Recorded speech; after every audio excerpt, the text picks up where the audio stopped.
Hello students, असी कर रहे हैं class 10th chapter 6 triangles exercise 6.2।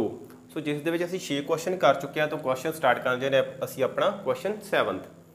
सो सानू की दिता गया है, सिद्ध करो कि सिद्ध करना है असी एक त्रिभुज। सो स्टेटमेंट नूं पढ़ते जाना है, नाल दी नाल असी जो भी गिवन दिता गया है उसनूं बनाते जाना है। सो सब तो पहला साडे कोल है पॉइंट एक त्रिभुज। सो असी सब तो पहले एक जिहड़ी कि त्रिभुज लवांगे।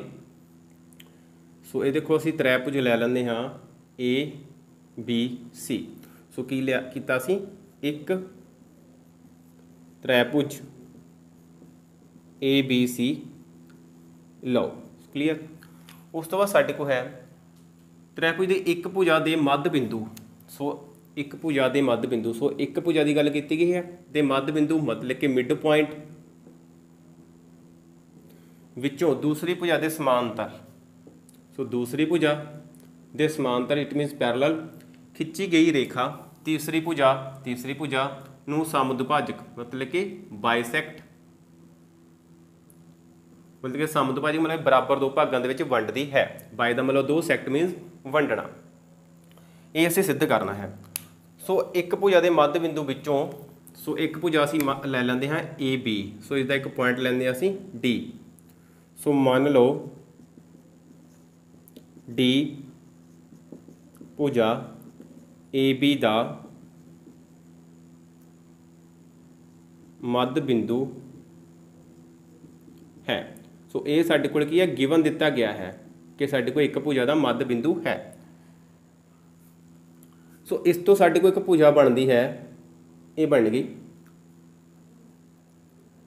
डी नूं जदों ए सी तक वधाया तां। So when we extend D to A C तां एक नवां बिंदु ई बनता है। तो साडे कोल एक नवां पॉइंट आ गया पॉइंट ई। सो लिखा गया है कि जिस भुजा तो असीं एक मध्य बिंदु मन्निया है डी नूं, ठीक है, उस तो जिहड़ी भुजा बनती है वो भुजा दूसरी भुजा के समानांतर खिंची गई रेखा। सो इस दे समानांतर साडे को खिंची गई रेखा ए वाली हो गई, तो तीसरी भुजा मतलब कि साडे को ए वाली हो गई।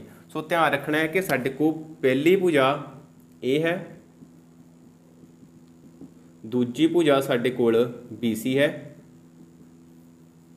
सो साडे को तीजी भुजा साडी है ए सी।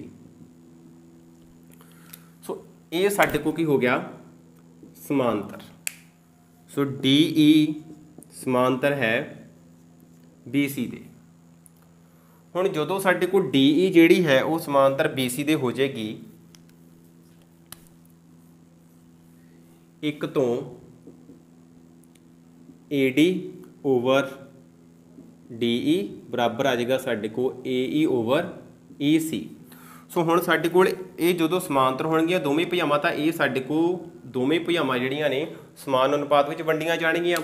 सो साडे को ए की है B P T basic proportional theorem, मूल समान अनुपातता थ्योरम, जिसनों असीं थेल्स थ्योरम भी बुलाते हैं।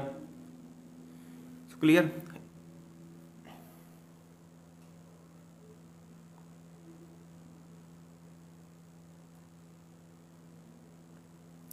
हुण देखो थेल्स थ्योरम दे विच साडे कोल की है कि हुण ए डी भुजा है जिहड़ी बटा डी ई है बराबर आ गई ए ई ओवर ए सी।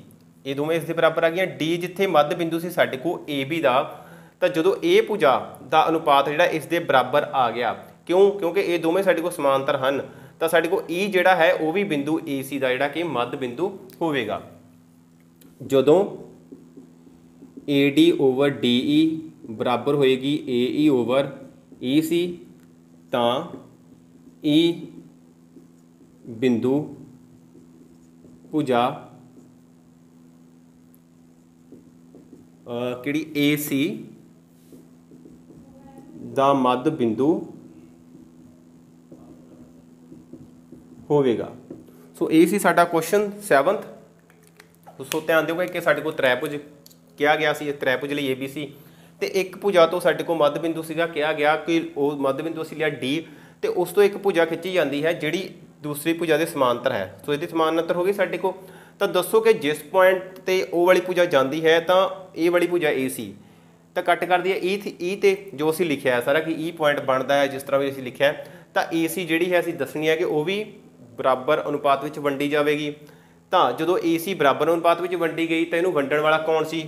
ਈ ਕਿੱਥੋਂ ਆਇਆ ਸੀ? ਡੀ ਤੋਂ। ਠੀਕ ਹੈ, ਸੋ ਇਸ ਲਈ ਈ ਜਿਹੜਾ ਹੋ ਗਿਆ ਏ ਸੀ ਦਾ ਜਿਹੜਾ ਕਿ ਮੱਧ ਬਿੰਦੂ ਬਣ ਜਾਂਦਾ ਹੈ। ਸੋ ਉਮੀਦ ਕਰਦਾ ਇਹ ਕੁਐਸਚਨ ਤੁਹਾਨੂੰ ਸਮਝ ਲੱਗ ਗਿਆ ਹੋਵੇਗਾ। ਸੋ ਥੈਂਕ ਯੂ, ਮਿਲਦੇ ਹਾਂ ਨੈਕਸਟ ਕਲਾਸ ਦੇ ਵਿੱਚ ਨੈਕਸਟ ਕੁਐਸਚਨ ਦੇ ਨਾਲ।